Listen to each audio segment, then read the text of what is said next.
thank you for joining us at SaaStr Scale. I am very excited to have a CEO that I haven't gotten to know yet, but I have really looked up to from afar, which is Todd McKinnon from Okta.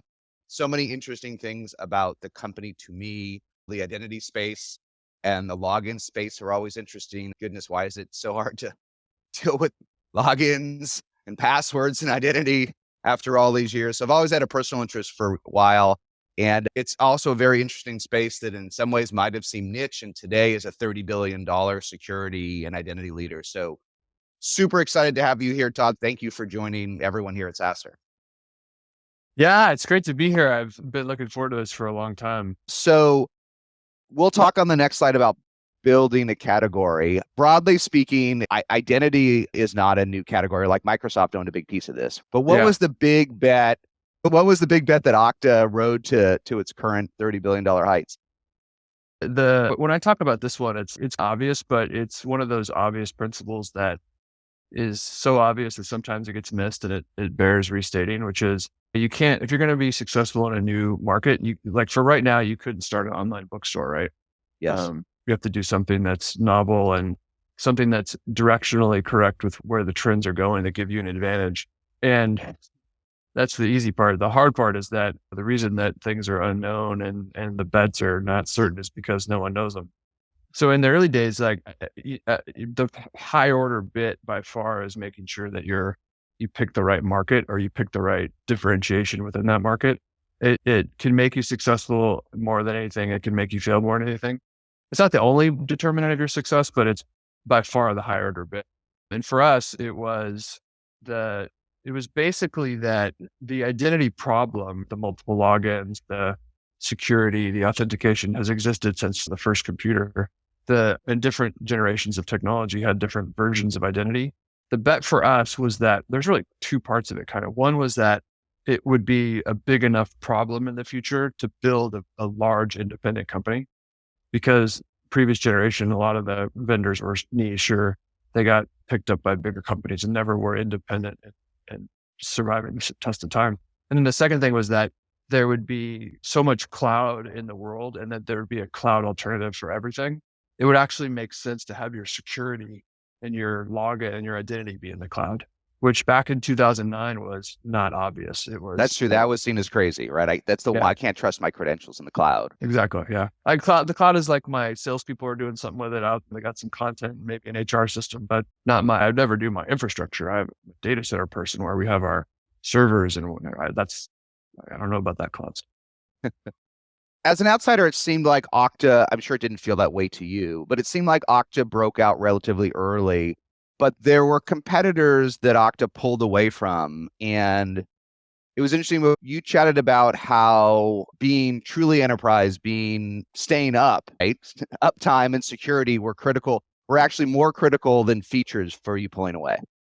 I think the first thing was that the product was so differentiated in terms of most of the products in identity, and meaning that it was a cloud service. You didn't have to install software, and you didn't have to, and especially for this market. By that time, 2010, a SaaS business application or SaaS email was, people were starting to accept that, and it wasn't that revolutionary.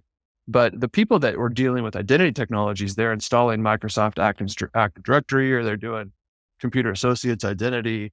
The fact that we had a really pre-integrated out of the box, nice looking UI that was up and running and connected to their systems in minutes was just shocking, right? So that was really differentiated us from all the legacy identity suites that were dominating the landscape at the time. And then against the smaller competitors that were maybe a couple years before us or about the same time as we were, we focused on one thing is we just made sure that the service is going to be reliable and scalable.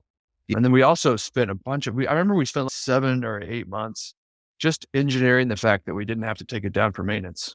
And before, I came from Salesforce and we had to take the service down for 4 hours every 3 months for maintenance to upgrade it. Yes. And that was the way things were done. But with Okta, it was your front door. You couldn't take it down. So we had to spend 8 months in a competitive market where we weren't shipping any features because we knew that we had to be able to not take it down when we upgraded it. That is, as founders forever, but certainly maybe up until 20, 30 million. That's one of the most stressful things is that effort to refactor or to invest in infrastructure when you're feature poor. It's so stressful, isn't it? Yeah, Did you have and to I put would your say a fist lot down of as CEO? I think that I don't remember it as being that controversial internally. I think just because it was obvious, it's okay.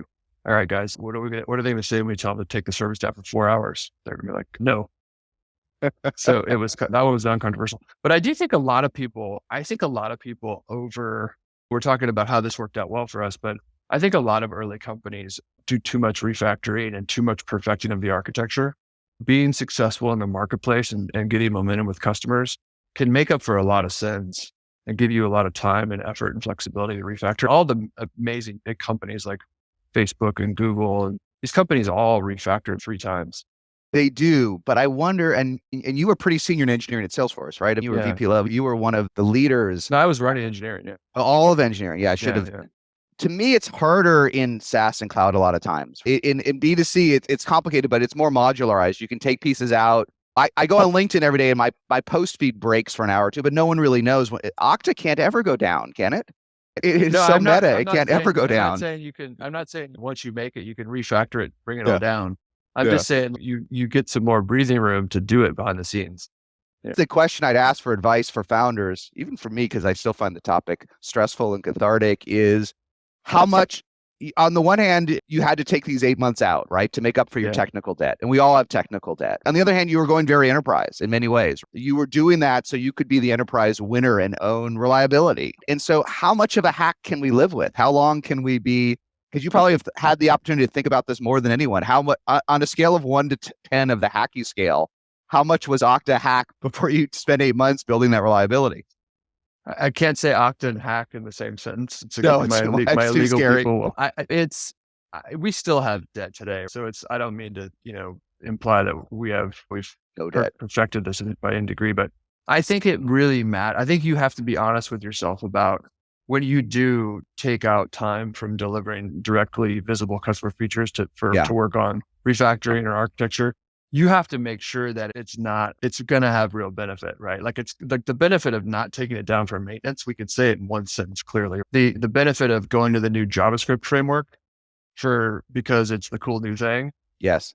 That may be dubious. So I would just say, just have a real honest conversation about what the benefits are. And so how early was that? Was that in year 2, or when did you do that 8-month project to have no downtime? Year 1. Yeah. Year one. Yeah. Year 1. And so you mentioned before, you didn't feel like you were super early to the space. You felt like you were relatively early, but that would let you jump ahead in terms of the enterprise to making that enterprise bet.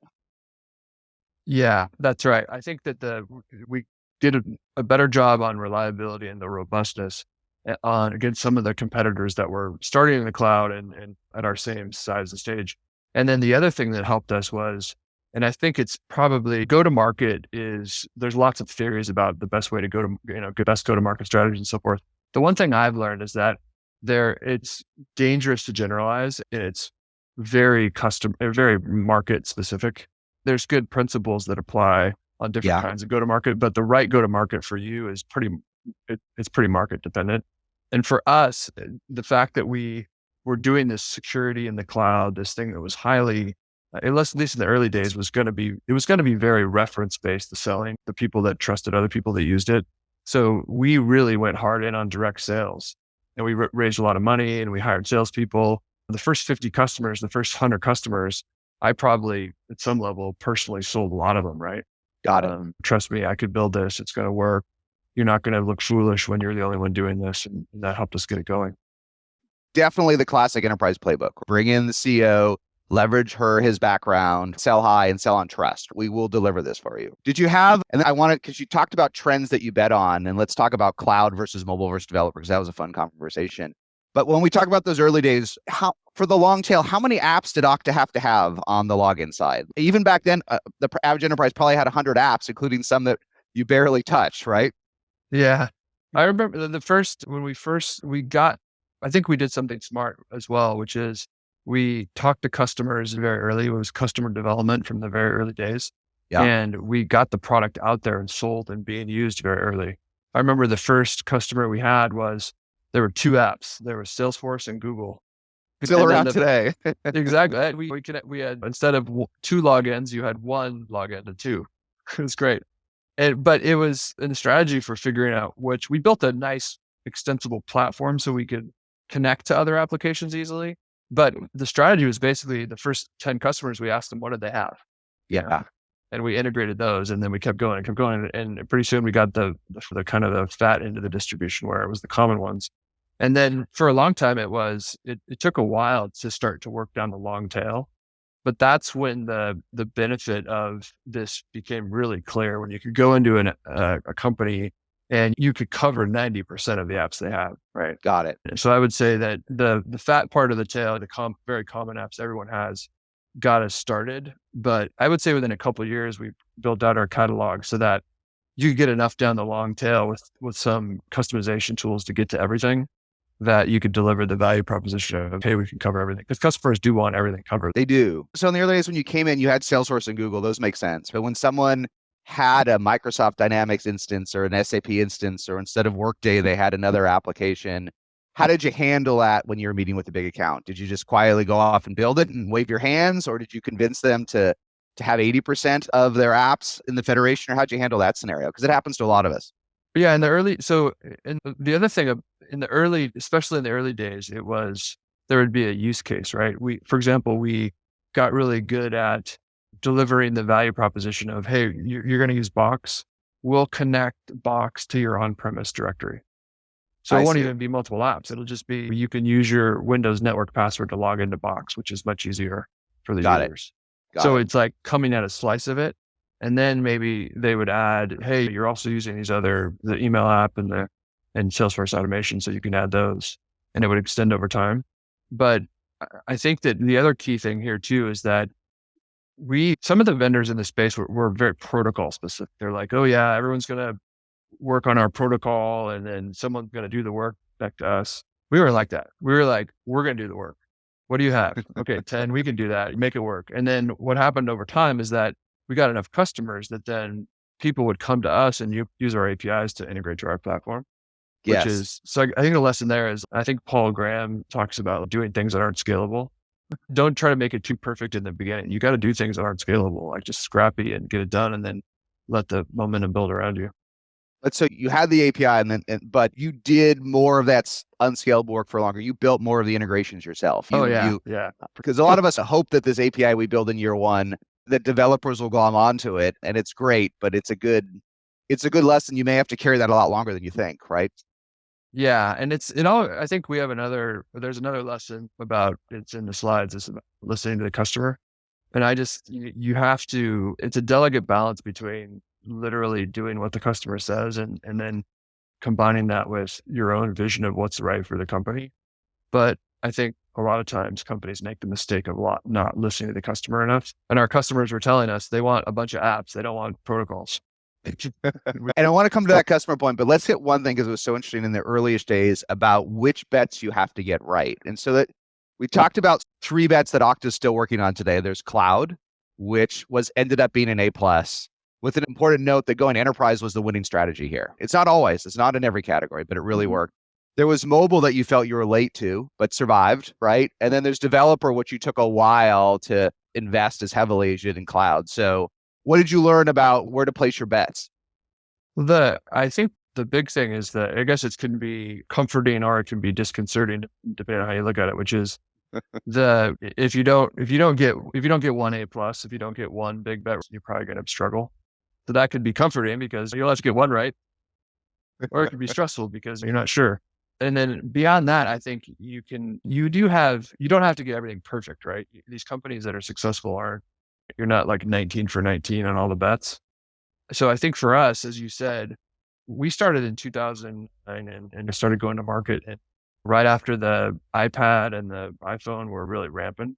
And our story on mobile wasn't good for a number of years. And we had to try a couple times, and we had architectural changes we made to make it work. We did a lot of foray into managing mobile devices, which didn't work out. It turns out that what people really want on mobile it's simple in retrospect, but they just want login and security to work natively and seamlessly. And I think we were a little late, and then we tried to go too broad on it and try to do too much with the device instead of Yes. sticking to our core and make it just amazing on the platform. But it didn't kill you, right? You had the brand, you had the winner, and so you can't be an A+ in everything. Customers are willing to work with you until mobile caught up with the cloud part of the portfolio. Yeah. It's not other companies too, right? Facebook they had a foray in mobile that wasn't great. In there, if you look at their S1, mobile was like a risk factor. And 3 to 4 years later, it could disrupt their web business. And 4 or 5 years later, it was like all the revenue almost. I'm still waiting for the Instagram to really work on my iPad. If you have any connections over there, let them know.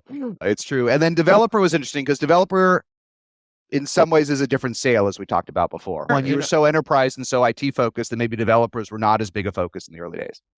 Yeah, I mentioned earlier the two parts of our business. We have employee identity and customer identity. The customer identity for us really came out of talk about listening to the customers. Customers kept wanting to use Okta, where we'd sell it to them for their employees, and they would want to use it for their customers or people outside of their employee-based partners. Or common thing was like insurance brokers. You would think of like external people, not employees. And they'd be using the application for this. I remember we had a big pharma company that wanted to use it for hundreds of thousands of doctors to log in and get prescription information. And we're like, listening to this for a while. We're like, do you really want to do that? And we finally realized that it was going to be a big part of our business. And I think the mistake is that, to your point, we didn't shift early enough to knowing that some of the buyers in this new market were going to be overlapping. But there were new influencers and new buyers, whether it was the product person, whether it was the developers that were thinking about building out these new solutions that were going to be customer facing. And getting our product A+ to work perfectly for the developer was something, if I had to do the last 10 years over again, I would have done much sooner. Yeah. Was it as simple as putting a small team on it earlier, or what would have been the best accelerant there?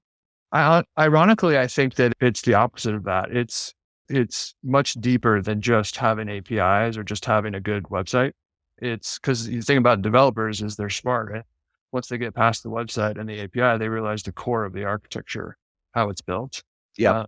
So I think that's one of the reasons why if it was just the team or a website, maybe it wouldn't be that much of a problem because you could do it quickly, but it takes a long time, which is why being late slows you down. And just one small nerdy question. I know I'm talking to a great engineer, but when you had to add the customer piece, a lot of orgs, it's very complicated to re-architect, like Slack and others, when you hadn't planned to have a multi-org application, right? When everything is supposed to be inside of one company, it's often complicated to share data across companies. Was that a huge project? I think we had an advantage where we got fortunate on some of the internal architectures. So a customer could pretty easily have separate instances of Okta. Got it. And that helped us a lot because it is as much as the benefit of having one platform that does both in terms of knowing how to administer it, that's going to scale and so forth. They do want it segmented. So it was pretty easy for us to split that apart in our backend. And let's take a couple minutes. Your lesson was on creating a category, but you had a very interesting version of that in terms of the issues, and in which is that the customers got Okta, identity, security, login. These were issues since the mainframe, probably. I've never used a mainframe, but for sure, since logging into computers in college. So the customers got it. Punch card, that's a pain. What's that? Yeah, since a punch card, you just slide that one in. I actually had a summer job where I had to type punch card data into a database manually. There was no way to do it, but yeah, that was. Yeah, my age is that I ever used punch cards for was a scrap paper in second grade. Scrap paper. There's a little bit of. They were cool though. So your customers got it. But this is a problem that some of us struggle with, although it's the opposite when we think about creating category cases, which is getting employees and investors excited. Today, it's easy. Today, literally, you can show someone a computer and have them use Okta to log in and like, okay, I want to work there. I get it. This is a safe way for me to log in. But in the early days, this is too small. This isn't, how do I compete with Facebook? So talk a little bit about how you convinced employees and investors to join this niche, unexciting space in the beginning. Oh man, I still get pissed off when you say that. Like, just there's that reaction from those days. It does. It drives you crazy. You have a visceral reaction. It's not true, right? Thing. It's huge. It's going to be worth billions, guys. Trust me, it'll be worth billions. Yeah. It's the customers knew, right? Like you would go to a customer and it was never, customers like, oh my God, yes, please solve this. Can you solve it? This would be awesome. This is going to be the best company ever. But at the time, there was local was really hot and mobile was really hot, and there were all these companies that, Yeah, local. I um, forgot when that was hot. Yeah, that was hot. yeah, were taking off. And so for investors, and luckily we did get great investors, but a lot of the investors we talked to were, there's never been an independent identity company. The best case outcome here is it'll get bought by CA for a small amount of money, and it's not a big enough problem, and employees couldn't get excited. And the learning for me was that if you stick with your vision and you power through that, it feels really bad in the moment, but it's good because once it flips and once you prove that it is big enough, you by de facto own the category, Yeah. right? You're the person now. And now all of a sudden you go from this person that was pushing the rock up the hill to being this person that, or this company that is really setting the agenda, which, as painful as going through the process is, you almost want to seek that out, because that means that if you get through it, you have this really powerful position of defining the category and saying, obviously, since there never was a company before that did this at scale, and now we're doing this at scale, by definition, you should listen to us on what's going to happen next, and you should buy our products, and you should come work for us. And the contrast between the two states was pretty poignant in my mind. A defining category turns out to be a moat if you execute it perfectly. Sure. It's like a Yeah. super brand. Not only do you have a brand in the space, but you own that space. So it's a double moat, right? You get The ironic thing is that when you're going through the tough parts of that process, Yeah. the natural reaction is to try to, if that's a word, undifferentiate yourself by shifting into something else that someone else owns. Oh, we're really yeah, exactly. We're not identity, we're collaboration. A lot of people know about that, and that kind of kills the benefit of it. And when I find there's specific moments in terms of ARR, but you may forget, but when did you feel it as a founder, as a CEO? When did you feel that line had been crossed where you had that moat, you were that category leader? When, because we all wait, it always seems to take too long. Yeah, for sure. I think we were probably like 50-ish there. 50. So that's pretty late in some ways. 40, right? 50. maybe a little later, maybe 30. And at the same time, what really happened was Microsoft announced a competitive product. Then. Yeah, no, seriously, it scared the shit out of me. But once I calmed down, I was like, wait a minute. First of all, they're telling everyone in the world to move to the cloud with Office 365. So that's got to be good. And we were seeing that in the customer base. There was like tons of demand because emails in the cloud now, of course, we need identity. And then the second thing was that this companies want to see a choice. They don't want to just, they want to look on a sheet and see, okay, there's two choices here. Which one am I going to pick? So it validated the category to that degree as well. But the years after that were a lot different, a lot bigger, faster, stronger. Just one niche question, because it happens to us when you opened up your Google and saw that Microsoft was competing. How long does it take you to get over it? A day, a week? How do you communicate that to the company other than that it doesn't matter? Like, how long does it take you to realize they usually can't kill you, right? 95 times out of 100. I think it really takes a year, like a year in the market to convince yourself that it's not going to happen. But I think that intellectually you can get there pretty quickly. And even psychologically, I think you can tell yourself the odds are pretty low. But I think it took a year of us seeing the behavior in the market and how the customers reacted to really know that it was going to be an advantage. And you obviously saw some of this on the other side at Salesforce. How can you tell? I've learned certain tells, but how can you tell if someone like Microsoft, whether it's a high enough priority, are they going to go the distance? Like, it's one thing to launch a product, because if you're Microsoft, you have 100 great engineers, just extra, right? But will you go years 2, 3, and 4 without revenue? Will you build Chatter into a Slack competitor? Are there tells that you saw that maybe it wouldn't be their top priority? There are, yeah. I think they're different for different companies. Like Salesforce launched a competing product too. Yes. Was that scary too, having worked there, or was it less scary? That it was less scary just because they didn't have control of email. Email is a really important app for employee identity.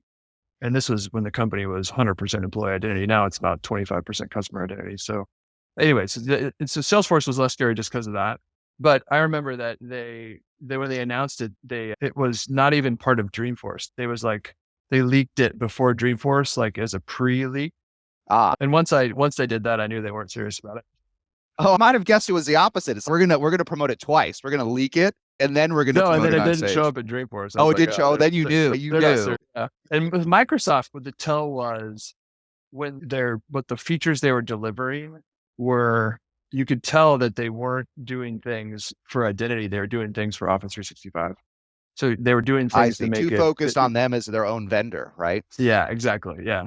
They Yeah. weren't, you can tell they weren't going after the customer requirement. They're going after which I understand why Microsoft would do this too.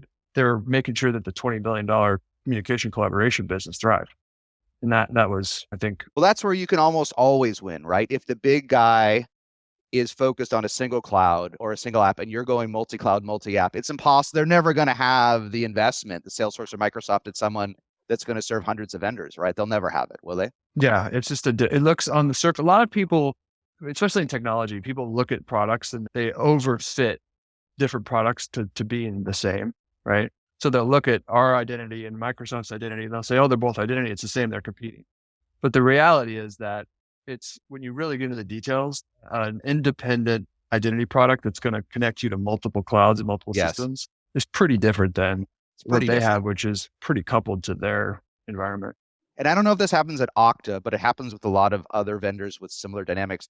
Do Microsoft and Salesforce generate leads for you when they buy the internal product and they realize, hey, I need more? Like I need more than just something tied to Microsoft or Salesforce. And then they reach out to the sales team wanting to do more? It happens a lot. And it's A not lot. just when I would say it's when they just buy Salesforce or buy Microsoft, right? And then Yes. it's also when they look at that product. It happens with Amazon a lot too. Like Amazon has some developer tools that Amazon tends to, they're doing a lot of things, but nothing super deep. I They're see. successful a lot with the services that are broad and don't have to be super deep. But the ones they have that are more not as deep, they tend to get customers excited about them. And then they need a real alternative once they get rolling. Yeah, people fear when the big company launches something that either isn't as enterprise or as niche-y, that often can be an incredible source of leads for you, right? It's not Yeah. just evangelism or making the market, it's that they just don't do enough and they Yeah. outgrow that vendor. And so it can be a gift. Yeah. Yeah. It just might take a Yeah, year it's to like, figure it out. yeah. It's, I'm being real, Jason. It wasn't like overnight. I was confident. No, I know. And it's funny. Actually, the part that hurts me a little bit is that you felt that way at 30 or 40 or 50 million in revenue, not 5 million or 10 million. I like to think that's unkillable. Maybe you think it was looking back, but at the time it didn't feel like. If you still felt like a startup, didn't you? Yeah. Yeah. I think that's true. That's true. It is interesting that the whole point about the early psychology and like how it impacts how you go about things. This idea that I heard this over and over, it's not big enough, it's not substantial enough, it's not gonna be a big market. And even till 2 or 3 years ago, I would explain the company to investors in this pretty broad and platform way, and it's this big thing. And they would look at me and they'd be like, wait a minute, it's like single sign-on, right? You get one password for everything. Why don't you just say that? That's awesome. I would love that. And a lot of it is just because I have the scars from when I had to really make it this big thing, when people needed to believe it and Yeah, it evangelize turned it out that the way. cloud got plenty big enough to solve a lot of these issues anyway, didn't Yeah, it? that was a good bet. And then one last one on this piece, and then I want to make sure we have a few minutes to talk about the other points. But it was a funny story about competition. You were worried about competing with Salesforce. You didn't even hire a single person for 4 years to try and maintain the No. relationship, but it didn't make a difference, did it? Yeah, I was running engineering there, and it was pretty You sensitive. knew the good like ones. Yeah, yeah. And I didn't want to piss off Salesforce because I figured that it would be a good partner. They would help sell our product it turns out that like a lot of companies, Salesforce is more into selling their own product than your product. So it did end up being it did not end up being that helpful to have that relationship. But like a lot of things, you got to do it on your own, and it's not, no one else is going to help you do it. Yeah. So 2 things I want to make sure we hit before we run out of time and just take 2 questions. I know we've gone long, but there was one great thing that came up when we chatted yesterday. You had a tweet the other day talking about the latest Gartner release in your space and saying we're a market leader, we're the number one in the space, but we want to do even better, right? We want to be even higher in that Magic Quadrant. And it was so transparent, and I thought it was inspirational. It was very Thank you. direct. And what was the messaging there? What were you trying to say? And what were you trying to communicate to employees and to customers with that message? I think I think it's really important, especially for employees, that we at Okta, we try to treat employees like owners and builders. And part of that is being straightforward with them. Yes. One of the things about being, like, everyone in the audience knows that it is building a company or starting a company as the founder or early employees, they know that they get all the information, better or for worse. And it's like, that feeling of it's really empowering to people. I know what's going on. In fact, with Okta, we did this in the early days and we continue to do this today. But in the early days, it was like, I didn't know how to figure out all the problems. I needed help. So the team, sharing it with the team, rallied the team and helped us survive basically in the early days. So I think the Magic Quadrant, we got the new Magic, which is real Magic Quadrant in our environment with enterprise buyers is pretty important.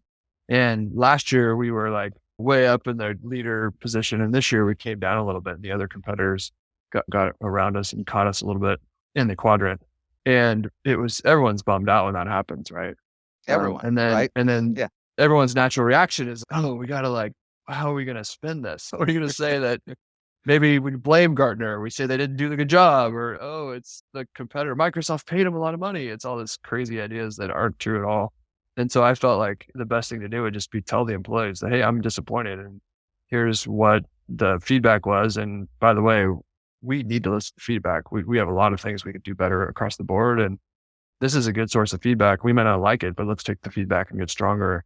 And I think and the last thing is I saw that the tendency, not just to rationalize it internally, but the tendency to maybe brush it over and not address it, which I also think is, I don't know, just not genuine. And it doesn't give the feeling to people like they're that builder and that owner or even customers or prospects. Like they want to know they're dealing with a company that is forthright and transparent and honest and they can trust with their security. So it's an important part of our brand. I love the thing that you said, which is 99 times out of 100, truth's your friend. Most people are good people doing the right thing. And sometimes they can complicate the communication part of it. And if they can just be honest and open and people are going to, the truth resonates and people, especially now where there's so much transparency online and buyers are discovering things and talking to their peers and so forth. The more transparent and truthful you are, the more trustworthy you can be perceived, the stronger your brand is going to be. Yeah, I love it. And then your follow-up was, don't worry, because we worry about this as founders, especially when we're small, is don't worry about drawing attention to something. Just handle it head on and it's okay. Your customers get it. Your employees get it. And don't worry that bringing it up, talking to your customers, talking on Twitter is going to bring too much attention to a question. Yeah. If it's a relevant question and if it's a relevant issue, the people that it matters to are going to know about it. Like for us, the people that look at the Magic Quadrant have already looked at it. They're not going to go look at it and see our position went down a little bit because I tweet about it. Why don't there's more stuff I'd love to get into, but why don't we wrap this up with just I think we got through one slide, Jason. I know. Do you think you can close a 7-figure deal without getting on a jet? Depends on if the competitor does. I think that when you're showing deference, like when it's doing something that a competitor will or won't, might be more complicated. All right, just 2 more and then we'll wrap it up because this is so great. One was just a super specific question on your interviewing process. When you do interview directors and above now or VPs and above, where do you drop in? At the end, in the middle? And do you veto today or do you just provide counsel during those interviews? So it's at the end. Yeah. And the purpose of it is it's really not a veto thing. It's really I want to talk about the culture and I want to build a relationship with the person so that I feel like I have more of that connection and I can be a more effective leader for those leaders. And that's the purpose of it. It has a good impact on the people too, as they should feel. It makes them feel special. It makes them feel like the CEO cares. And I've probably done, I don't know how many of them, I've probably done in the last 5 years, I've probably done 500 of them. Yeah. I did veto one person. 1 out of 5. Yeah, it's 50 times more impactful if it's before they start than if it's right after they start, isn't it? Yeah, for me too, you learn interesting things. You talk about their companies, you learn a lot about what's going on with other companies and markets and stuff. It's interesting. All right, this last one, the last lesson 6 you had, take more photos. You have to have been a founder and gone at least 5 years, I think, to get this one. And like a little tear to my eye came when I saw this. What does take more photos? I know what it means, but what does take more photos mean? It's the hard thing about what we were doing, you were doing, and what a lot of people in the audience are doing is that, but the definition of it is that you don't know if you're going to succeed. Because if you knew if you're going to succeed, you would be not making the right big bet. You would be not creating the category. You'd by definition not be doing what we're all trying to do. So then in that uncertainty and in that apprehension, Yeah. You're like, why do I need to take a photo of this? This might not all work. It's not going to be something we celebrate about. But I think take more photos is you have a chance, and it's going to be amazing. And it's almost like it's the sun will come out. It could work out. Make sure you take photos because you're going to look back at this and love these early days when you weren't sure it was going to work out, but it turns out it will. Yeah, and celebrate all the mini victories, right? Don't it's as CEO, I know it's back to work the next day, but you've got to celebrate them, don't you? We almost all under celebrate the mini wins, don't we? Yeah. Yeah. Especially when you know the next battle's coming. So It's always coming. All right, Todd, this was incredible. This was a terrific session, A plus. yeah. Thank you for all your time. Talk with you soon.